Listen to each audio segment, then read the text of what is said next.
గుడ్డి పరిసయ్యుడా గిన్నెయు పల్లెమును వెలుపల శుద్ధి అన్నట్టుగా ముందుగా వాటి లోపల శుద్ధి చేయము. చాలండి, చిన్న ప్రార్థన చేస్తున్నాం.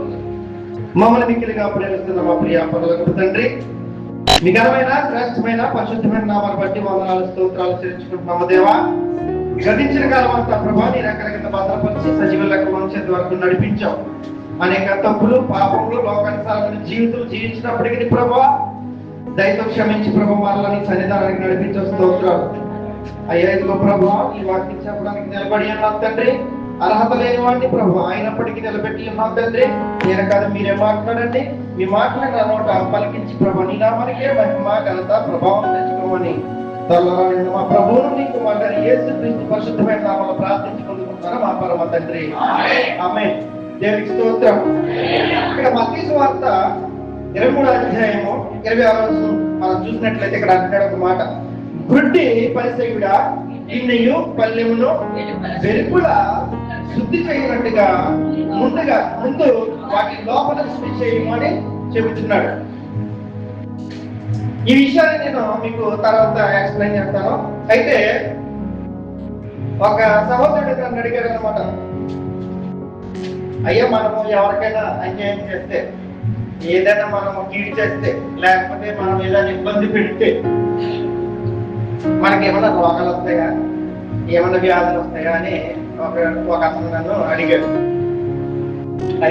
వాటిని చెప్పమన్నప్పుడు ఏం చెప్పాలని ఆలోచించినప్పుడు ఈ ప్రశ్న నేను విన్నాను అనమాట. దానికోసం ఆలోచించినప్పుడు ఈ వాక్యాన్ని నేను తీసుకున్నాను. దేవునికి స్తోత్రం. అయితే వ్యాధులు వస్తాయి, రోగాలు వస్తాయి. ఎలా వస్తాయి, ఎందుకు వస్తాయి అని కొన్ని మనం కూడా లోకానుసారంగా బైబిల్ ప్రకారంగా కూడా మనం పరిశీలన చేస్తాం. ఉదాహరణకి షుగర్ వస్తుంది. ఎలా వస్తుంది షుగర్? ఏం తింటే వస్తుంది? స్వీట్స్ తింటే వస్తుంది, పంచదార తింటే వస్తుంది, రైస్ ఎక్కువ తింటే వస్తుంది, ఇంకా ఏదో లోపల వల్ల కార్బోహైడ్రేట్స్ ఎక్కువ అవడం వల్ల బాడీలో షుగర్ అనేది వస్తుంది. అలాగే బీపీ బ్లడ్ ప్రెషర్, ఆయిల్ తినడం వల్ల, కొవ్వు పదార్థాలు ఎక్కువ తినడం వల్ల ఇలాగా బ్లడ్ ఇన్ఫెక్షన్, ఇలా రకరకాల వ్యాధులు హార్ట్గా కూడా వస్తుంది. ఇది ఫుడ్ లో చెప్తారు. అంటే ఫుడ్ వల్లే రోగాలు వస్తాయా లేకపోతే ఏంటంటే పరిశీలన. ఇక్కడ ఫాస్ట్ ఫుడ్ తిన్నప్పుడు కూడా మనకి గ్యాస్, లేకపోతే స్టమక్ అప్సెట్ అవడం, లేకపోతే ఫుడ్ పాయిజన్ అవడం, ఇలాగ కొన్ని రోగాలు అవుతాయి. పచ్చళ్ళు తినడం వల్ల కూడా సేమ్ అదే ప్రాబ్లం అవుతూ ఉంటది. ఇది ఫుడ్ వల్ల జరుగుతూ ఉంటది. ఇది ఫుడ్ వల్ల వచ్చే రోగాలు. ఇది ఫుడ్ క్లారిటీ లేకపోవడం వల్ల, సరిగ్గా తినకపోవడం వల్ల, జాగ్రత్త లేకపోవడం వల్ల, ఇష్టం వచ్చినట్టు తినడం వల్ల వచ్చే కొన్ని రోగాలు. కొన్ని వ్యసనాల వల్ల వస్తూ ఉంటాయి. వ్యసనం అంటే మద్యపానము, సిగరెట్, ఇంకా గుట్కా, ఇంకా కొన్ని వ్యాధులు ఇట్ల వల్ల వస్తూ ఉంటాయి. లివర్, కిడ్నీ ఫెయిల్ అవడము, వ్యాధులు రావడము, అలాగే ఊపిరితిత్తులు పాడైపోవడము, క్యాన్సర్ రావడము, ఇలాగా కొన్ని వ్యాధులు వ్యసనాల వల్ల వస్తూ ఉంటాయి. ప్రేమైన దేవుని పిల్లలారా, ఇక్కడ మత్తయి సువార్త 23:25 చూసినట్లయితే అక్కడ ఒక మాట రాయబడింది, అయ్యో వేషధారులైన శాస్త్రులారా, పరిసయ్యులారా, మీరు గిన్నెయు పల్లెమును వెలుపల శుద్ధి చేయుదురు గాని అవి లోపల దొప్పుతోను అజితేంద్రియ తత్వముతోను నిండి ఉన్నది. చాలండి. ఇక్కడ ఏమంటున్నాడంటే, అయ్యో వేషధారులైన శాస్త్రులారా, పరిసయ్యులారా, మీరు గిన్నెయు పల్లెమును వెలుపల శుద్ధి చేయుదురు కానీ అవి లోపల దొప్పుతోను అజితేంద్రియముతోను తత్వముతోను నిండి ఉన్నది. అంటే మోసకరమైన ఆలోచనతోటి, దురాశతోటి నిండి ఉన్నదనే విషయాన్ని తెలియజేస్తున్నాడు. మీరు వెలుపుట క్లీన్ చేస్తున్నారు, వెలుపుట వైపు శుభ్రం చేస్తున్నారు, వెలుపుట వైపు మీరు బాగా అన్ని క్లీన్ చేసుకుంటారు, కానీ ఇంకా లోపల మాత్రం ఇది క్లీన్ గా లేదు. మీ హృదయము అనే దాని గురించి మాట్లాడుతున్నాడు ఇక్కడ. అంటే నేను ఇప్పుడు బాగా రెడీ అయ్యాను, మంచి బట్టలు వేసుకున్నాను, మంచి దుస్తులు వేసుకున్నాను, పైకి నేను చాలా మంచిగా కనపడతా ఉన్నాను, కానీ నా హృదయం అనేది శుద్ధిగా లేదనే విషయాన్ని ఇక్కడ వాక్యం ద్వారా తెలియజేస్తున్నాడు దేవుని పిల్లలు. ఇక్కడ ఎందుకంటే ఈ ఫుడ్ వల్ల, ఈ వ్యసనాల వల్ల వచ్చే ఈ వ్యాధులు ఉన్నాయి. ఇవి మనము కంట్రోల్ చేసుకోగలుగుతున్నాం. ఇవన్నీ కూడా మనం కంట్రోల్ చేసుకోగలుగుతున్నాం. అన్ని అంటే వెలుపట నుంచి మనం వచ్చే దీన్ని మనం శుద్ధి చేసుకోగలుగుతున్నాము, కానీ ఇవి మనం కంట్రోల్ చేసుకోగలుగుతున్నాము, కానీ హృదయంలో పుట్టే ఆలోచనలని మనము కంట్రోల్ చేసుకునే స్థితిలో మనం లేవు. అందుకని మత్తయి సువార్తలో యేసు ప్రభువుల వారు ఇలా మాట్లాడుతున్నారంట, అయ్యో వేస్తారులైన శాస్త్రులారా, పరిసయ్యులారా, మీరు మిగటియు ఫలమును వెలుపట శుద్ధి చేయదురు, కానీ అవి లోపల దోపుతారు, అది చేసేటోను నిండి ఉన్నది అంటున్నాడు. తర్వాత చూసినట్లయితే గుడ్డి పరిసయ్యుడా, ఇల్లేయు ఫలమును వెలుపట శుద్ధి చేయనట్టుగా ముందుకు వాటి లోపల శుద్ధి చేయకు. మీరు ఎలాగైతే వెలుపల మనుషులకు కనబడినట్లు ఎలా అయితే శుద్ధి చేసుకుంటున్నారో, వెలుపటి వైపు ఎలా అయితే క్లీన్ గా ఉంటుందో, వెలుపటి వైపు ఎలా అయితే మీరు పరిశుద్ధంగా ఉంటున్నారో, దాని ప్రకారముగానే లోపల వైపు కూడా శుద్ధి చేసుకోవాలనే విషయాన్ని ఇక్కడ వాక్యం ద్వారా తెలియజేస్తున్నాడు. ఇవన్నీ చెప్తుంటే ఇవి మనం మానేస్తాం. సిగరెట్ మానగలుగుతున్నాడు కానీ, మందు తాగడం మానగలుగుతున్నాడు కానీ, ఇంకేదో మానగలుగుతున్నాడు కానీ, నా హృదయంలో అనేకమైన చెడు ఆలోచనలు నేను ఆపలేకపోతున్నాను. నా హృదయంలో పుట్టే పాపాన్ని నేను ఆపలేకపోతున్నాను. నేను నా ఆధీనంలో ఉండలేకపోతున్నాను. దేవునికి అనుకూలంగా బతకలేకపోతున్నాను అనమాట. దీనిని మాత్రం కంట్రోల్ చేసుకోవాలని దేవుడు వాక్యం ద్వారా తెలియజేస్తున్నాడు. ఇంకొక మాట, సామెతల గ్రంథం 3వ అధ్యాయము 7వ వచనం 8వ వచనం చూసినట్లయితే అక్కడ ఒక మాట రాయబడి, నేను జ్ఞానిని కదా అని నీవు అనుకోవద్దు, యెహోవా యందు భయభక్తులు కలిగి చెడుతనము విడిచిపెట్టుము, అప్పుడు నీ దేహమునకు ఆరోగ్యము, నీ ఎముకలకు సత్తువు కలుగును. చాలండి. ఇక్కడ ఏమంటాడంటే, ఈ రోగాలు ఎందుకు వస్తున్నాయి? ఫస్ట్ ఆఫ్ ఆల్ మనం ఈ రోగాలు ఎందుకు వస్తున్నాయి అని మాట్లాడుకున్నాం కదా. దేవుడు ఒక మాట, నేను జ్ఞానిని అనుకోవద్దు, యెహోవా యందు భయభక్తులు కలిగి చెడుతనమును విడిచిపెట్టమంటున్నాడు. అలా విడిచిపెట్టినప్పుడు ఏమంటదంట? దేహానికి ఆరోగ్యము ఉంటది, ఎముకలు సత్తువ, బలం ఉంటది అనే విషయాన్ని తెలియజేస్తాడు. మొట్టమొదటిగా ఈ వ్యసనాలు, ఇలాంటి చెడు వ్యసనాలు ఉన్న వాళ్ళు ఏం చేయాలంటే మొట్టమొదటికి ఇవి వదిలిపెట్టాలి. ఇది ఒక భాగం వెలుగుల వైపు. అర్థమవుతుంది? వెలుగుడ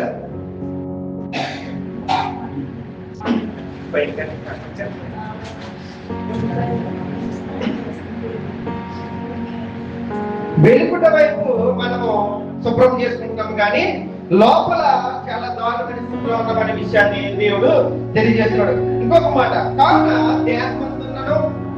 దేహమును విడిచినను ఆయనకి ఇష్టలై ఉండవలనని ఆపేక్షించుతున్నానని 2వ కొరింథీయులకు రాసిన పత్రిక 5వ అధ్యాయం 9వ వచనంలో ఒక మాట సెలవిస్తున్నాడు పౌలు గారు. ఏమన్నాడండి? కావున దేహమును విడిచినను ఆయనకి ఇష్టలై ఉండవలనని ఆపేక్షించుతున్నాను అంటున్నాడు. ఇక్కడ మనం శరీరముతో దేవుడిని మహిమపరచాలి, మన దేహంతో దేవుడిని మహిమపరచాలి. అంటే మనము అన్ని మానేస్తున్నాం కానీ, చెడు పనులు మానేస్తున్నాం కానీ, మన హృదయాన్ని శుద్ధి చేసుకునే స్థితిలో మనము పడిపోతా ఉన్నాం అనమాట. ఇప్పుడు నేను కూడా నేను చాలా మానేశాను, చెడు పనులు అన్ని మానేశాను. అయితే నా హృదయము శుద్ధి లేదు. ఉపయోగించి నేను వెలుపల క్లీన్ చేసుకున్నాను, నేను బయట వైపున క్లీన్ చేసుకున్నాను, కానీ లోపల వైపున ఇంకా క్లీన్ చేసుకోలేదు. ఇంకా క్లీన్ చేసుకోవాలన్నమాట. అర్థమవుతుంది మీకు? దేవుడు ఇక్కడ మనకి ఈ లోపల అయితే శరీరానికి మాత్రమే నష్టమో, కానీ శరీరమును, దేహమును, ఆత్మను కూడా చంపుకోవడంలో కలదు. ఆయనకి భయపడి, మిక్కిలి భయపడి బతకమని లేఖనాలు తెలియపరిచిన దేవుడి పిల్లల. ఇదంతా కూడా మనం చేయాలి. ఇదంతా కూడా వెలుగుల వైపు మనం చేస్తున్నాం. అయితే మనకి తెలియకుండా ఇవన్నీ మనం కంట్రోల్ చేసుకుంటున్నాం. ఇప్పుడు అన్ని కంట్రోల్ చేసుకుంటాం కదా. సిగరెట్, లేకపోతే ఇంకా దొంగతనము, వెలుపటి నుంచి ఇవన్నీ మనం కంట్రోల్ చేసుకుంటాం. అయితే లోపల హృదయంలో జరిగి ఉంటే లోపల హృదయంలో, అందులో మరి ముఖ్యంగా వ్యభిచారం. ఇది మన హృదయంలో కలుగుతూ ఉంటది అనమాట. ఈ ఆలోచన హృదయంలో పుడుతూ ఉంటది. హృదయంలో పుట్టి ఇది పాపాన్ని కనిపిస్తూ ఉంటది. అయితే వాటి వల్ల అనారోగ్యాలు వస్తాయి, వాటి వల్ల కూడా రోగాలు వస్తాయి, వ్యాధులు వస్తాయి. మరి దీని వల్ల వ్యభిచారం వల్ల కూడా వ్యాధులు వస్తూ ఉంటాయి. సామెతల గ్రంథం 5వ అధ్యాయము 11 నుంచి 15 వచనం చూసినట్లయితే అక్కడ కొన్ని మాటలు రాయబడి ఉన్నాయి. సామెతల గ్రంథం 5వ అధ్యాయము 11-15. తుదకు నీ మాంసమును నీ శరీరమును క్షీణించినప్పుడు అయ్యో ఉపదేశము నేను ఎట్లు త్రోసివేసి నా హృదయం గద్దింపునట్లు తృణీకరించను, నా బోధకుల మాట నేను వినకపోతే నా ఉపదేశములకు నేను చెవి యొక్కలేదు. నేను సమాజ సంఘముల మధ్య నుండి ప్రతి విధమైన దౌర్జన్యమునకు లోబడకు కొంచెమే ఎడబాయను అని నీవు చెప్పుకొనుచు మునుగుచుందువు. నీ సొంత కుండలోని నీళ్లు పానం చేయము, నీ సొంత బావిలో ఒక చెంపు. చాలండి. సామెతల గ్రంథంలో ఈ వాక్యం ఒక ముఖ్య ఉద్దేశం ఏంటంటే, జార స్త్రీ వైపు వెళ్ళొద్దంటున్నాడు, వ్యభిచారం వైపు చూడొద్దంటున్నాడు, కామము కలిగి ఉండద్దనే విషయాన్ని ఇక్కడ స్పష్టంగా తెలియజేస్తున్నాడు దేవుడి పిల్లలు. ఏమంటాడంటే, తుదకు నీ మాంసము నీ శరీరమును క్షీణించినప్పుడు అయ్యో ఉపదేశము నేను ఎట్లు త్రోసివేసి నా హృదయము గద్దింపునట్లు నేను తృణీకరించను అని అంటున్నాడు. అంటే మీకు బాగా అర్థమవుతుంది కదా, తుదకు నీ మాంసము నీ శరీరము క్షీణించినప్పుడు అంటే జార స్త్రీ సాయానికి వెళ్ళినప్పుడు, వ్యభిచారం చేసినప్పుడు కలిగే వ్యాధి, వచ్చే అనారోగ్యం గురించి మాట్లాడుతున్నాడు ఇక్కడ. తుదకు నీ మాంసమును నీ శరీరమును క్షీణించినప్పుడు అంటున్నాడు. HIV పేషెంట్లు తెలుసు కదా మీకు, దాని గురించి స్పష్టంగా బైబిల్లో చెప్తున్నాడు అన్నమాట. చివరికంట ఈ వ్యభిచారం చేసి వ్యభిచారంలో ఉండి బ్రతికి ఉన్న తర్వాత వచ్చే రోగము, తుదకు నీ మాంసమును నీ శరీరము క్షీణించినప్పుడు అయ్యో ఉపదేశం నేనెట్లు త్రోసివేసి నా హృదయం గద్దింపునట్లు తృణీకరించెను, నా బోధకుల మాట నేను వినకపోతే నా ఉపదేశకులు చెవి యొక్కలేదు. నేను సంఘముల మధ్య ఉండి ప్రతి విధమైన దోషమును లోబడక కొంచెమే ఎడమాయనని నీవు చెప్పుకొనుచు మూలుగుచుందు అంటున్నాడు. చూసారా దేవుని పిల్లలారా, చెప్పినప్పుడు వినలేదంట, వాక్యం చెప్పినప్పుడు వినలేదంట, బోధకులు చెప్పినప్పుడు వినలేదంట, సువార్త చేసినప్పుడు వినలేదంట. అయితే ఆ రోగం వచ్చిన తర్వాత, ఆ వ్యభిచారం వల్ల వచ్చిన తర్వాత, రోగం వచ్చిన తర్వాత అనుకుంటా ఉన్నాడంట మనసు మీద ఉండి, అయ్యో నా మాంసము క్షీణించింది, నా శరీరం క్షీణించింది, నాకు రోగం అయిపోయింది, సన్నగా అయిపోతారు అనమాట, చాలా దారుణంగా ఉంటారు. అప్పుడు అనుకుంటున్నాడు అనమాట, ఎందుకు నా బోధకుల మాట వినలేదు, వాక్యం చెప్పినప్పుడు ఎందుకు నేను అంగీకరించలేదని మూలుగుతూ ఉంటాడు అనమాట. అందుకే అంటున్నాడు, నీ సొంత కుండలో నీళ్లు పానం చేయము, నీ సొంత బావిలో జలము త్రాగుము అంటున్నాడు. ఇంకా దాని గురించి ఇంకా వివరంగా ఉంటది. అయితే ఏమంటాడంటే, నీ సొంత భార్యతో నీవు సంతోషంగా ఉండమనే విషయాన్ని తెలియజేస్తున్నాడు. నీ సొంత భార్యతో నీవు నీ కుటుంబంతో సంతోషంగా ఉండు అనే విషయాన్ని అక్కడ తెలియజేస్తున్నాడు. కాబట్టి వ్యభిచారము ఈ వెలుపల ఏవైతే ఉన్నాయో మనం చేయగలుగుతున్నాం. ఇది లోపల శరీరం లోపల హృదయంలో పుట్టే ఒక ఆలోచన అన్నమాట. దీన్ని మనము కంట్రోల్ చేసుకోవాలి, దీన్ని మనం జయించాలి, దీన్ని మనము మన శరీరంలో శుద్ధి చేసుకోవాలనే విషయాన్ని దేవుడు తెలియజేస్తున్నాడు. ఇంకో విషయం, ధనాపేక్ష. ఇప్పుడు వ్యభిచారం వల్ల కూడా మనకి రోగాలు వస్తాయి, మనము చేతదారుమైన స్థితిలోకి వెళ్ళిపోతాం. అలాగే ధనాపేక్ష. మొదటి తిమోతికి రాసిన పత్రిక 6:9 వచనం. మొదటి తిమోతికి రాసిన పత్రిక 6:9 వచనం. ధనవంతులకు అపేక్షించువారు శోధనలోను ఉరిలోను అవివేకయుక్తములను హానికరమైన అనేక దురాశలను పడుతురు అగ్ని మనుషులను నష్టములోను నాశనంలోను ముంచివేయును. చాలండి. ఇక్కడ ఏమంటున్నాడంటే ధనాపేక్ష. రెండవది, మొదటి వ్యభిచారము. దీనివల్ల మనకి రోగాలు వస్తాయి, ఇంకా మనం పాపంలోకి వెళ్ళిపోతాము, నరకానికి వెళ్ళిపోతాం. అలాగే రెండవదిగా ధనాపేక్ష. ఇది కూడా, దీనివల్ల కూడా మనకి అనేక శోధనలు, నాశనకరమైన పరిస్థితి వస్తుందనే విషయాన్ని తెలియజేస్తున్నాడు. అంటే దీంట్లో కూడా రోగాలు ఉంటాయి. ధనాపేక్ష కలిగిన వారికి అనేక రోగాలు ఉంటాయి. ఉదాహరణకి ఆ ఫుడ్ తింటే వచ్చిన రోగాలు ఈ ధనాపేక్ష వల్ల కూడా వస్తాయి. ఎందుకంటే ధనం సంపాదించాలని ధనం మీద ఆశతోటి ఎక్కువ టెన్షన్ పెట్టేసి నిద్ర లేక ఇవి లేక అనేక టెన్షన్ వల్ల షుగర్ కూడా రావచ్చు. ధనాపేక్ష ఆలోచన వల్ల బీపీ కూడా పెరగవచ్చు. ధనాపేక్ష వల్ల ఏదైనా జరగవచ్చు. ఎందుకంటే సమయానికి తినకపోవచ్చు, సరిగ్గా ఉండకపోవచ్చు. అలాగే ఇక్కడ విషయం తెలియదు. ధనవంతులకు ఆపేక్షించి వారు సోదరులను గురిలోను అవివేక యుక్తంలోను హానికరమైన అనేక దురాశలను పడినట. చాలా స్పష్టంగా చెప్తారు. సోదరులంట గురిలోనంట అని హానికరమైన అనేక దురాశలను పడినట. అట్టి మనుషులను నష్టంలోను నాశనంలోను అంటున్నాడు. యాకోబు రాసిన పత్రిక 1వ అధ్యాయం 11వ వచనంలో కూడా ఒక మాట రాయబడి ఉంది. యాకోబు రాసిన పత్రిక 1వ అధ్యాయం 11వ వచనం. సూర్యుడు నుంచి వడగాలి కొట్టి గడ్డిని మార్చివేయగా దాని పువ్వు రాలును, దాని స్వరూప సౌందర్యమును నశించును. అలాగే ధనవంతుడును తన ప్రయత్నములో వాడిపోవును. దేవునికి స్తోత్రం. ఇక చాలా స్పష్టంగా చెబుతున్నాడు.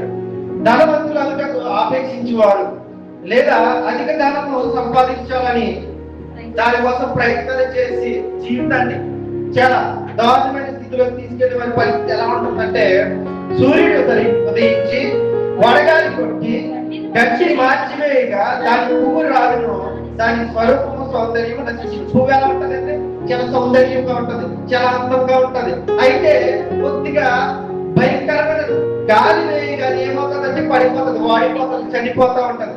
అంత సింపుల్ గా అంతే సింపుల్ గా ధనవంతులు కూడా పడిపోతాడనే విషయాన్ని తెలియజేస్తాడు. ధనవంతులు అవడానికి ఆపేక్షించే వారు కూడా పడిపోతారు, నాశనంలోకి వెళ్ళిపోతారు. ధనవంతులు చేసే ప్రయత్నంలో వాడిపోతారంట.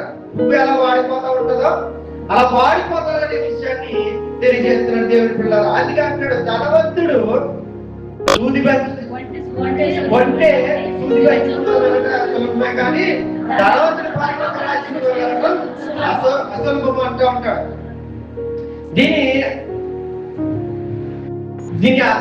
దీనికి ఏంటంటే మూలం ఏంటంటే, చాలా మంది అనుకుంటా ఉంటారు, అయితే మనం ఎందుకు పని చేసుకుంటున్నాం, మనం కూడా సంపాదిస్తున్నామే, మన దగ్గర కూడా కొంతమంది ధనం ఉంటారే, అయితే మనందరం పర్లోక రాజ్యం వెళ్ళమా. అయితే ధనవంతులు ఎవరో దేవుడు చెప్తున్నాడు. మన పరిస్థితి ఏంటంటే మనకు కూడా ఆలోచన కలిగి ఉంటుంది. ఈ రోజు నేను కూడా నా కోసం నేను ధనం సంపాదించుకోవడానికి ఇక్కడ లాగా వచ్చాను, ధనం కోసం నేను పని చేస్తా ఉన్నాను. అయితే ఇలాంటి అనుమానాలు కూడా మనకు వస్తూ ఉంటాయి. అయితే ఇక్కడ ఏం చెప్తున్నాడంటే, ధనవంతుడు అంటే అధికంగా ధనం కలిగి ఉండడం కాదు, కానీ అవసరం వచ్చినప్పుడు ఆ ధనాన్ని వదిలిపడే పనులు ఉంటారు. దేవునికి స్తోత్రం. ఎందుకంటే అవసరం వచ్చినప్పుడు ధనాన్ని వదిలిపడే పనులు ఉండాలి. ఆ ధనవంతుడికి లేదు. నీవు నీ ఆస్తినంతా అమ్మి పేదలకు ఇచ్చి అప్పుడు నీ నా వెంట రమ్మని ఆయన చెప్పినప్పుడు ఆయన ఏమన్నాడంటే, ప్రపంచాన్ని అక్కడ నుండి వెళ్ళిపోయాడు. అంటే పేదలకి సహాయం చేసే గుణమకం లేదు, పేదలకి డబ్బిచ్చే గుణమకం లేదు, పేదలకి ఒక ముద్ద పెట్టి గుణమకం లేదు. కాబట్టి ఆ మాట అతని గురించి ఆయన చెప్పి ఉన్నాడు అనమాట. దేవునికి స్తోత్రం. అలాంటి బుద్ధి ఉన్నవారు, అలాంటి ఆలోచన కలిగి ఉన్నారంటే ధనం కోసం ఏదైనా చేస్తారనమాట. అన్నదమ్ముల్ని అవసరమైతే ఏదైనా మోసం చేయడము, లేకపోతే స్నేహితులను మోసం చేయడము, ఇంకా దారుణమైన స్థితి లంచాలను తీసుకోవడము. ఒక చూస్తా ఉన్న హాస్పిటల్లో చాలా మంది మరణించిన వారి మీద కూడా బిల్లులు రాసి చేస్తా ఉన్నారు. ఇలాగనమాట ధనం కోసం ఏదైనా మోసం చేసే వాళ్ళ కోసము, లేకపోతే ధనాన్ని ఎక్కువగా ప్రేమించే వాళ్ళ కోసం చెప్తున్న మాట దేవుడి పిల్లలు. దేవుడికి స్తోత్రం. ఇంకా మూడవదిగా భక్తిహీనత. మొదటి వ్యభిచారము, 2 ధనాపేక్ష, మూడవదిగా భక్తిహీనత. దీని వల్ల కూడా చాలా నష్టాలు ఉన్నాయి. సామెతల గ్రంథము 10వ అధ్యాయము 24వ వచనము. భక్తిహీనుడు దేనికి భయపడను అదే వారి మీదకి వచ్చును, నీతిమంతులు ఆశించినది వారికి దొరికించాలండి. ఇక్కడ ఏమంటాడంటే, భక్తిహీనుడంట దేనికి భయపడినో అదే వారి మీదకి వచ్చినట్ట, నీతిమంతులు ఆశించినది వారికి దొరికినట్ట. ఇప్పుడు కొంతమందికి రోగాలు ఫుడ్ వల్ల వస్తున్నాయి, కొంతమందికి చెడు వ్యసనాల వల్ల వస్తున్నాయి, కొంతమంది ఇక్కడ లోపల వైపు, శరీరం లోపల వైపు హృదయాన్ని శుద్ధి చేసుకోకపోవడం వల్ల వస్తున్నాయి, మరొక మాట ఏమంటాడంటే భక్తిహీనత వల్ల కూడా మనకి సమస్యలు వస్తూ ఉంటాయి. ఇది ఎలా వస్తూ ఉంటాయంటే భక్తిహీనత అంటే ఏంటంటే వాడికి భయం. భక్తిహీనత అంటే భయం అనమాట. భయం ఎలా ఉంటుందంటే ఏది వస్తుంది అది వస్తుంది ఇది వస్తుంది ఇది వస్తుంది అది వస్తుంది అని భయంతో ఉంటాడు అనమాట. ఎంతసేపు కూడా ఏదో నాకు హార్ట్ అటాక్ వచ్చేదేమో హార్ట్ అటాక్ వచ్చేదేమో హార్ట్ అటాక్ వచ్చేదేమో అనుకుంటా భయపడతా ఉంటాడు, హార్ట్ అటాక్ వచ్చేస్తాడు. అలాగే ప్రతిదీ ఏదైతే వాడు భయపడతా ఉంటాడో ఇక్కడ స్పష్టంగా చెప్తాడు, భక్తిహీనుడు దేనికి భయపడనో నేను చెప్పట్లేదు, దేనికి భయపడనో అదే వాళ్ళ మీదకి వచ్చును.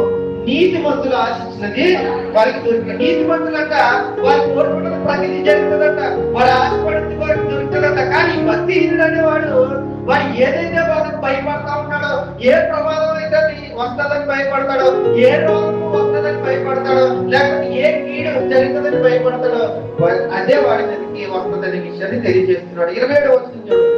యెహోవాయందు భయభక్తులు కలిగి ఉండుట దీర్ఘాయువునకు కారణము, భక్తిహీనుల ఆయుస్సు తక్కువైపోదు. చాలండి, ఇక్కడ ఇంకొక మాట అనుకుంటాడు, భక్తిహీనుల కంట ఆయుస్సు తక్కువైపోతుందంట.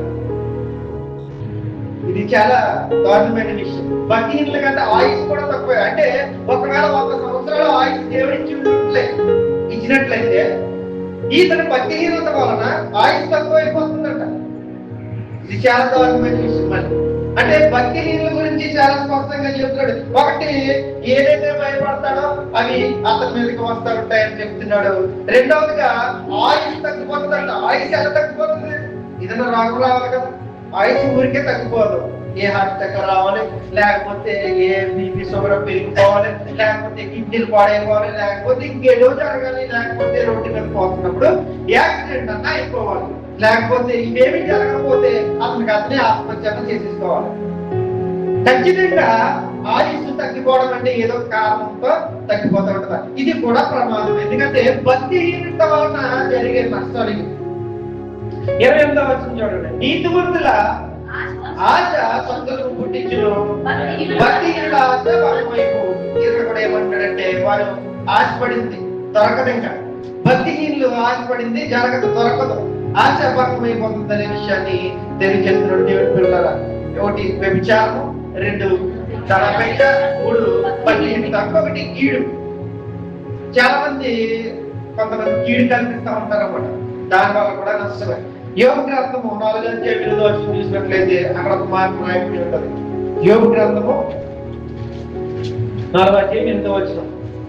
నేను చూసినంత వరకు అక్రమమును దున్ని కీడును విత్తువారు దానినే కోయుదురు. చాలా ఇక్కడ ఏమంటున్నాడంటే స్పష్టంగా నేను చూసినంత వరకు అతను అంటున్నాడన్నమాట. నేను ఇప్పుడు వరకు చూసినంత వరకు కూడా ఏమంటాడంటే అక్రమము దున్ని అంటే అక్రమము చేస్తూ వాటి ద్వారా ఎదుటి వారికి కీడు కల్పించే వారికి ఏంటంట కీడే సంభవిస్తుందనే విషయాన్ని తెలియపరుస్తున్నాడు. ఎందుకంటే మనం చేస్తా ఉంటాము, మనకి ఏమో అవదానుకుంటా ఉంటాం, కానీ పర్లోక ముందు ఒకడున్నాడు, దేవుడు చూస్తూ ఉంటాడనమాట. మనం ఏదైతే ఇస్తామో అదే పంటని మనము కోస్తా ఉంటాం. మనం చాలా మంది అంటూ ఉంటారు, ఇప్పుడు కాకరకాయలు పంటలంటే కాకరకాయలే పాతాలా? కాదు, విత్తనాన్ని పారుతూ ఉంటాం, దాని స్వభావాన్ని పారుతాం. మనం దాని స్వభావాన్ని మాత్రమే భూమిలో నాటుతూ ఉంటాం. దాని స్వభావం బట్టి అది ఎదిగి వృక్షంగా ఫలించి తర్వాత అది ఫలాలను ఇస్తూ ఉంటారు, కాకరకాయలు ఇస్తూ ఉంటుంది, అది ఫలాలను ఇస్తూ ఉంటుంది. అంతేగాని డైరెక్ట్ గా మనం ఎప్పుడు కూడా కాకరకాయని పాతం, విత్తనాన్ని పాతం. అలాగే మన స్వభావాన్ని బట్టి, మన ఆలోచనలు బట్టి, మనం తీసుకునే నిర్ణయాలను బట్టి, మనం చేసే మోసమును బట్టి, మనం చేసే కీడుని బట్టి, మనం చేసే అన్యాయాన్ని బట్టి ఇక్కడ ఏం జరుగుతుందంటే మనకు ప్రతిఫలము వస్తుంది.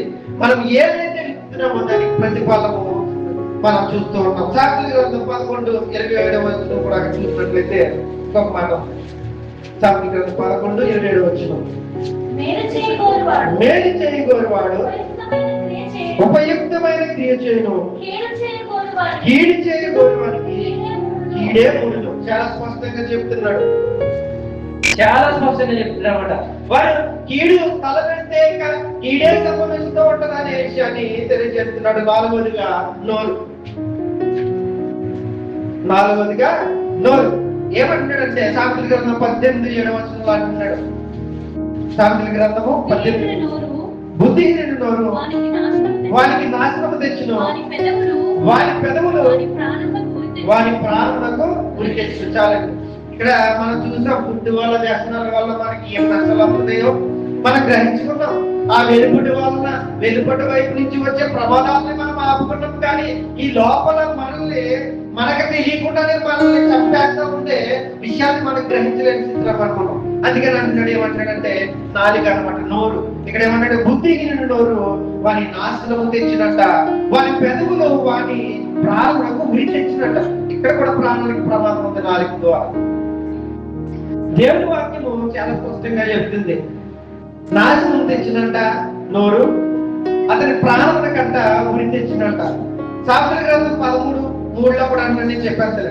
తన నోరు కాచుకుని వాడు తన కాపాడుకుడు, ఊర కనుక మాట్లాడుకుని వాడు నాశనం తెచ్చుకుని. ఇక్కడ కూడా ఏమంటాడంటే ఎప్పుడు మాట్లాడుతూ ఉండేవాడు, నోరు అదుపు లేకుండా ఇంకా ఇష్టమైనట్టు మాట్లాడుతూ ఉండేవాడు కూడా ఏమంట వాడు నాశనాన్ని తెచ్చుకుంటే విషయాన్ని తెలియజేస్తున్నాడు దేవుని పిల్లరా. ఇంకొక మాట సామెతల గ్రంథం 15:4 అంటాడు, సాత్వికమైన నాలుక జీవవృక్షము, దానిలో కుడిలతో ఉండని ఎడల ఆత్మకు ఖడ్గము కలుగును అంటాడు. ఇక్కడ చాలా స్పష్టమైన మాట.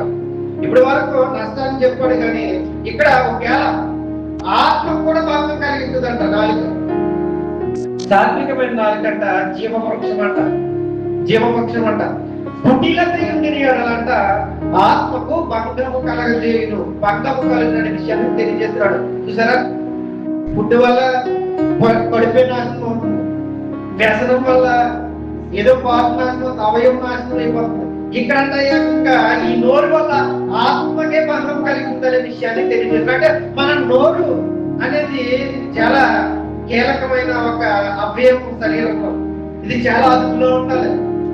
మనం మాట్లాడే మాటల్లో, మనం చేసే ప్రతి దాంట్లో కూడా, మనం మాట్లాడే ప్రతి దాంట్లో కూడా అదుపు ఉండాలి. ఇలాంటి తప్పులు అందరూ చేస్తూ ఉంటాం అనమాట. అందుకని దేవుడు వాక్యం ద్వారా మనల్ని హెచ్చరిస్తున్నాడు. నన్ను నిన్ను కూడా దేవుడు హెచ్చరిస్తున్నాడు. నన్ను నిన్ను మారమని వాక్యం ద్వారా హెచ్చరిస్తున్నాడు దేవుడి పిల్లలారా. కాబట్టి మనం నాలుకలను మనము సరి చేసుకోవాలి. సామెతల గ్రంథం 23 చూసినట్లయితే అక్కడ ఒక మాట అన్నాడు, నోటిని నాలుకను భద్రం చేసుకునేవాడు శ్రమల నుండి తన ప్రాణమును కాపాడుకున్నాడు అంటున్నాడు. ఇక్కడ ఇంకా మాట, మంచి మాట. నోటిని నాలుకను భద్రం చేసుకునేవాడంట శ్రమల నుండి తన ప్రాణమును కాపాడుకున్నాడంట. ఇక్కడ కూడా మనం చూడండి, నోటి ద్వారా మనం ప్రాణాన్ని కాపాడుకుంటామంట. అంటే ఎంత రిస్క్ చూడండి.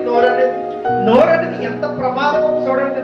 అతి చిన్న అవయముగా ఉండి శరీరం అంతటికి కూడా మాలిన్యము కలగజేసి ఒక అగ్గిపుల్ల, ఒక పెద్ద అడవిని ఎలా అయితే తగలబెడుతుందో, ఒక పెద్ద స్థలాన్ని ఎలాగైతే తగలబెడుతుందో ఒక చిన్న నిప్పు, అంత దారుణమైన స్థితిలో అవయములు, శరీరంలో ఒక అవయముగా నాలుగున్నదనే విషయాన్ని యాకోబు పత్రికలో కూడా తెలియజేశాడు.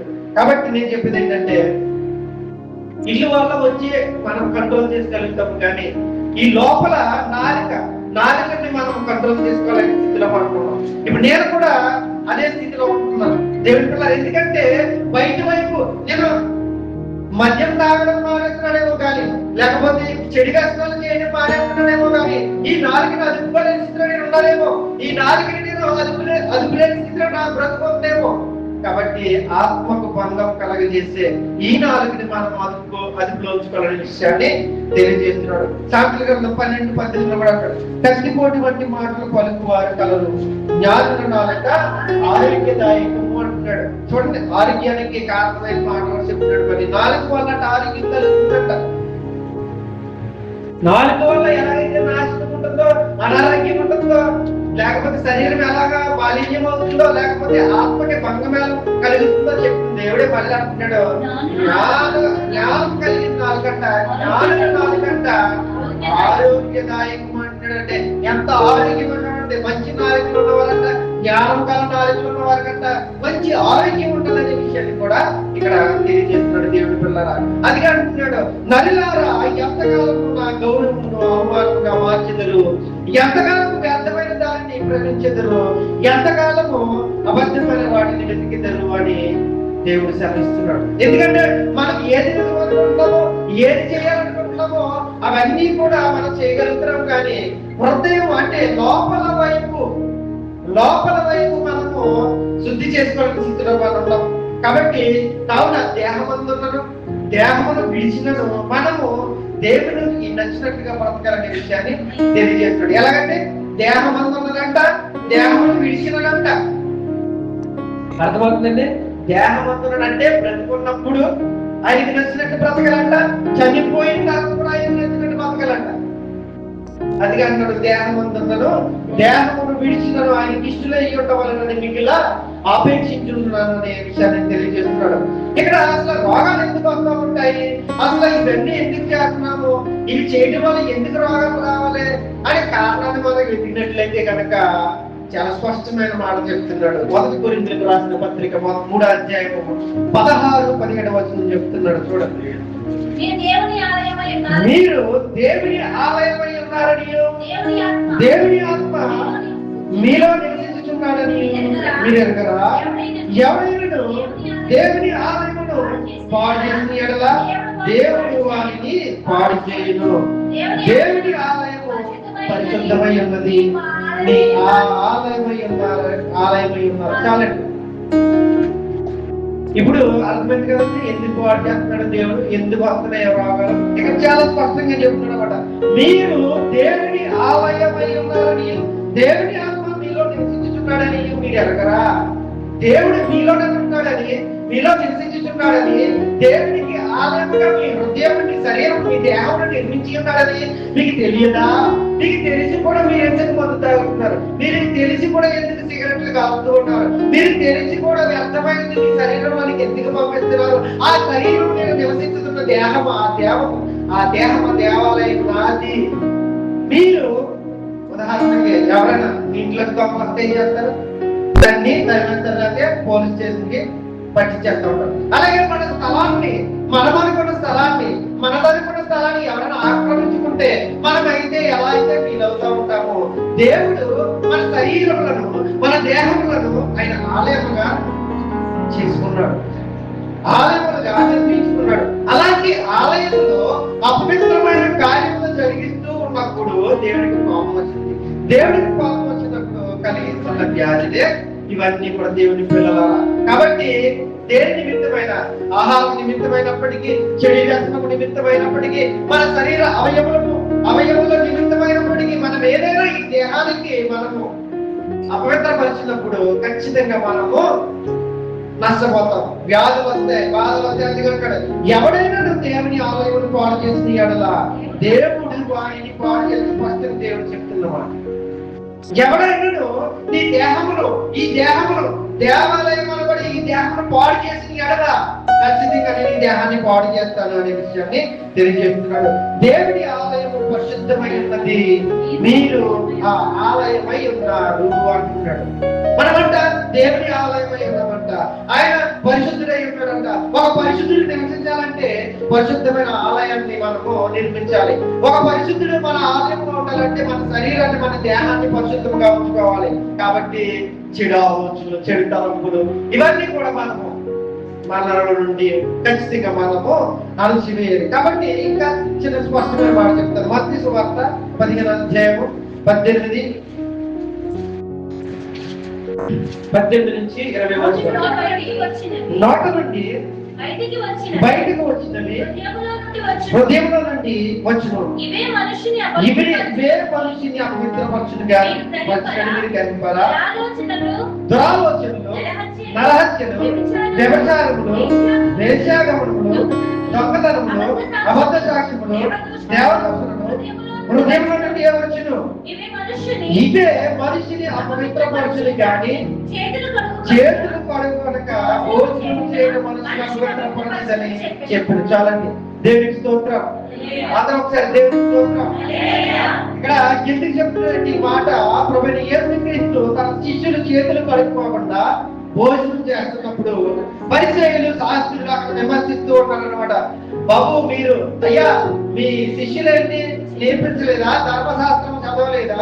చేతులు కడుక్కోకుండా భోజనం చేస్తున్నారు ఏంటని విమర్శిస్తున్నప్పుడు యేసుక్రీస్తు ప్రభువుల వారు చెప్తున్న మాట ఏమంటారంటే, నోట నుండి బయటికి వచ్చినవి, హృదయంలో నుండి వచ్చినవే, ఇవే మనిషిని అపవిత్రపరచును కానీ గ్రహింపరా? ఇవే మనిషిని అపవిత్రపరచును కానీ వెలుపట నుండి అంతకు ముందు వచ్చినలో ఉంటాయి అన్ని కూడా వింటారా చూడండి.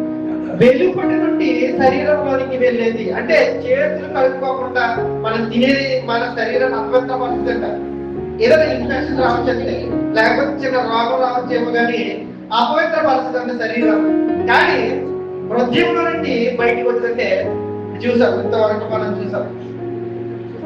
వెలుపటి నుండి లోపలికి జాగ్రత్తగా వెళ్ళండి. వెలుపటి నుండి లోపలికి ఏమవుతుంది? ఆహారం వెళ్తుంది, లేకపోతే టెస్ట్ వెళ్తుంది, లేకపోతే ఇంకేదైనా వెళ్తుంది లోపలికి. దానివల్ల శరీరము అపవిత్రపరచబడదంట.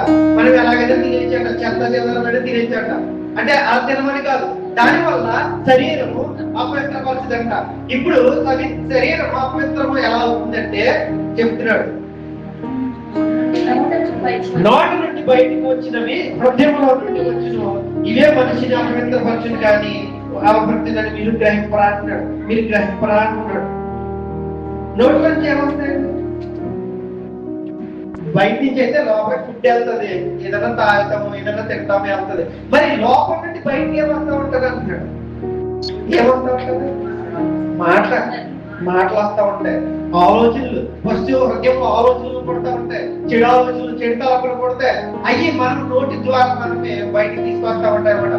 ఇదేనంట శరీరాన్ని, ఆత్మను కూడా అపవిత్రపరుస్తుంది అనే విషయాన్ని తెలియజేస్తున్నాడు దేవుడు పిల్లరా. కాబట్టి మోసపోకడి దేవుడు లెక్కింపబడడు, మనుషుడు ఏమి వింటున్నా ఆ ప్రకృతి ఎక్కువైనది తెలియజేస్తున్నాడు. ప్రేమైన దేవుడి పిల్లరా, ఇప్పటి వరకు మనము చదివిన వాక్యం అంతా మీరు విన్నారు. ఇక్కడ ఫుడ్ వల్ల మనకు నష్టం ఉంది, చెడు వ్యసనాల వల్ల మనకు నష్టం ఉంది. ఇది మాత్రమే మనకు తెలుసు, ఇదే మనకు తెలుసు, ఇదే వెలుపుట వైపు అంటున్నాడు. ఇక్కడ ఏమంటాడంటే, గుడ్డి పరిసయుడా, గిన్నెయు పల్లెము వెలుపల శుద్ధి చేయనట్టుగా ముందు వాటి లోపల శుద్ధి చేయమంటున్నాడు. మరి ఆయన నువ్వు సిగరెట్ మానే ముందు, ఒకవేళ మందు తాగే ముందు, మందు మానే ముందు, లేకపోతే ఏదో గుట్కాలు తాగే ఇది పని మానే ముందు, ఇవి మానే, కానీ ఇవి మానే ముందు మొదటగా హృదయాన్ని కడుక్కోమంటున్నాడు అనమాట. లోపల వైపు శుద్ధి చేసుకోమంటున్నాడు అనమాట. ఇవన్నీ మానేసి నా హృదయం దరిద్రముగా ఉంటే ఎందుకు పనికిరాదు, ఎందుకు పనికిరాదు అనమాట. నా వల్ల దేవుడికి కాదు కదా, నాకు కూడా ఉపయోగం లేదన్నమాట. జాగ్రత్తగా అర్థం చేసి అంటాడు, అయ్యో వేస్తారులైన శాస్త్రులారా, పరిచయులారా, మీరు మీ ఇన్నయం పల్లెములు వెలుపట శుద్ధి చేయడం కానీ అవి లోపల దోపుకోను, అది కేంద్రీయ తత్వముతో నిండి ఉన్నది అంటున్నాడు. ఏంటంటే మరి దురాశలతోటి, అంతకాల సంబంధమైన ఆలోచనతోటి ఉన్నది మీ లోపల. మీరు వెలుపల శుద్ధి చేస్తున్నారు, మీరు వెలుపల వైపు క్లీన్ చేసుకుంటున్నారు. మీరు మందు మానేశారు, సిగరెట్ మానేశారు, లేకపోతే ఇంకేదో మానేశారు, ఏదో తాగడం మానేశారు, తినడం మానేశారు. కానీ మీరు ఈ కాదు కావాల్సింది, ఫస్ట్ మొదటగా మీరు హృదయాన్ని శుద్ధి చేసుకోండి, మీ ఆలోచన సరి చేసుకోండి. మీరు ఒక వైపు క్లీన్ చేశారు, వెలుపుటి వైపు క్లీన్ చేస్తారు, మంచి డ్రెస్ ఉన్నారు, మంచి దుస్తులు ధరిస్తున్నారు, మంచి క్లీన్ గా ఉన్నారు, మంచి చెడాలట్లు ఏమి లేకుండా ఉన్నారు, బాగుంది, అంతా బాగుంది. కానీ లోపల వైపు అలాగే ఉంది అని నేను చూస్తున్నాను అంటున్నాడు దేవుడు. దేవుడికి స్తోత్రం. దేవుడి పిల్లలు కాబట్టి అందరూ కూడా గమనించవలసిన వాక్యం చాలా స్పష్టంగా చెప్తుంది. అలాగే వెలుపల మనుషులకు ఎరగవచ్చు, అలాగే వెలుపల మనుషులకు నీతిమంతులుగా కనబడుతున్నారు, కానీ లోపల వేషకాలతోనూ అక్రమంతోనూ నిండి ఉన్నారు అంటున్నాడు. 27 వర్షం కూడా చదువుతుంది. అయ్యో వేషధారులైన శాస్త్రులారా, పరిచయులారా, మీరు సున్నము పట్టిన సమాధులను పోలి ఉన్నారు. అది వెలుపల శృంగారంగా అక్కబడును, కానీ లోపల చచ్చిన వారి ఎముకలతోనూ సమస్త కళలతోనూ నిండి ఉన్నది. చాలా స్పష్టమైన దేవుడికి స్తోత్రం, దేవుడికి స్తోత్రం, దేవుడికి స్తోత్రం. ఏమంటాడంటే, అయ్యో వేషధారులైన శాస్త్రులారా, పరిచయులారా, మీరు సున్నము కొట్టిన సమాధులను పోలి ఉన్నారు. అవి శృంగారముగా అదుపడిన కానీ లోపల చచ్చిన వారి ఎముకలతోనూ సమస్త కళలతోనూ నిండి ఉన్నది అంటున్నాడు. సమాధులు ఎలా ఉంటాయండి? పైన డిజైన్ చేసి మంచిగా పెడతా ఉంటారు, పెయింట్లు అంతా బాగుంటాయి, చూడడానికి సమాధి బాగా ఉంటుంది. కానీ లోపలేం లేదు, కులిపని ఎముకలు, శరీరం లేదు అక్కడ. కులిపని ఎముకలు అవి కూడా ఉంటాయి, లేదు తెలిసి మట్టిలో కలిసిపోతాయి అనమాట. అయితే వాటిని పోలి ఉన్నారు అనే విషయాన్ని శాస్త్రులకు పరిచయం తెలియజేస్తున్నాడు. కాబట్టి అలాంటి శాస్త్రులకి పరిచయం కలిగిన మనసు ఈ రోజు మనకు కూడా కలిగి ఉందేమో. ఒకవేళ మనము వెలుపల క్లీన్ చేసుకుని మనం ఉన్నామేమో, బయట బయట బయట బయట వైపు మనం క్లీన్ చేసుకుని ఉన్నామేమో. నేను కూడా మీరు కూడా ఒక బయట వైపు మాత్రమే క్లీన్ చేసుకుని ఉన్నామేమో, లోపల అలాగే ఉన్నదేమో, లోపల ఏదో లోపం ఉన్నదేమో. ఒకవేళ వ్యభిచార ఆలోచన ఉన్నాయేమో, మన నాలుక సరిగ్గా లేదేమో, లేకపోతే భక్తిహీనత కలిగి ఉన్నామేమో, లేకపోతే ఎవరికైనా మనం కీడు కలిగిస్తున్నామేమో, లేకపోతే ఇంకేదైనా ధనాపేక్ష కలిగి ఉన్నామేమో. వీటి ద్వారా లోపల అనేది కుళ్ళిపోతూ ఉంటుంది. అవి చేస్తుంటే వెలుపలే పాడవుతుంది. అవసరమైతే రోగాలే వస్తున్నాయి, కానీ వీటి వల్ల ఏమవుతుందంటే మొత్తానికి ఆత్మ నశించిపోతుంది. పరలోక రాజ్యానికి వెళ్ళే అవకాశాన్ని కోల్పోతున్నమాట దేవుని పిల్లలారా. కాబట్టి మీరు నేను కూడా ఈ వాక్యం గ్రహించి, ఈ వాక్యం ఏం చెప్తుందంటే మనల్ని మనం హృదయ శుద్ధి గలవారు ధన్యులు అన్నాడు. ఆ హృదయ శుద్ధి మనకుందా? సమాధాన పరిచేవారు దేవుడి కుమారులు అనబడుతున్నా అంటున్నాడు. అవి మనకు ఉన్నాయా? మనలో ఉన్నాయా? మనం పరీక్షించుకోవాలి దేవుని పిల్లలు. కాబట్టి గుడ్డి పరిచయుడా, గిన్నెయు పల్లెమును వెలుపల శుద్ధి చేయనట్టుగా ముందు లోపల శుద్ధి చేయుము అంటున్నాడు. ప్రేమ దేవుని పిల్లలు, ఇలాంటి మనసు మనందరికీ ఉండాలండి. ఒకవేళ నేను కూడా మీతో పాటు, ఎందుకంటే దేవుని వాక్యంతో హెచ్చరిస్తున్నాడు మనందరినీ కూడా. ఇంతవరకు మనం ఎలా బ్రతుకాం, ఎలా ఉన్నాము, ఎలా నడుచుకున్నాము అవన్నీ పక్కన పెట్టేస్తే, ఒకవేళ మనకు తెలియని విషయం ఏమైంది, మనం బాగానే ఉన్నామని అనుకుంటున్నామేమో, ఒకవేళ మనం భక్తిగానే ఉన్నామని అనుకుంటున్నామేమో, ఒకవేళ మనం సరైన మార్గంలో వెళ్తున్నామని అనుకుంటున్నామేమో, ఒకవేళ మనం చేసింది మంచిదారని మనకు అనుకుంటున్నామేమో. కానీ ఇక్కడ స్పష్టంగా చెప్తున్నాడు, పరిశీలి ధర్మశాస్త్రాన్ని చిన్ననాటి నుండి కూడా పాటించిన వారు, శాస్త్రులు ధర్మశాస్త్ర ఉపదేశకులు, వారికి చెప్పి అంత జ్ఞానం మన దగ్గర లేదు. అలాంటి వారిని ప్రభుని యేసుక్రీస్తు అన్నాడు, మీరు వెలుపల వైపు క్లీన్ చేసుకుంటున్నారు, కానీ లోపల వైపు శుద్ధిగా లేదు. మీరు క్లీన్ చేసుకోండి, మీరు మారు మనసు పొందండి, మీరు పరలోక రాజ్యాలకు వస్తారని వారిని హెచ్చరిస్తూ చెప్తున్న మాట దేవుడి పిల్లల. అలాంటి హృదయం మనందరికీ దేవుడు దయచేసి మనందరం కూడా ఆయన మార్గంలో నడవాలని ప్రభు పేరట కోరుకుంటే కొద్ది వాక్యాన్ని దేవుడు దీవించును గాక. ఆమేన్.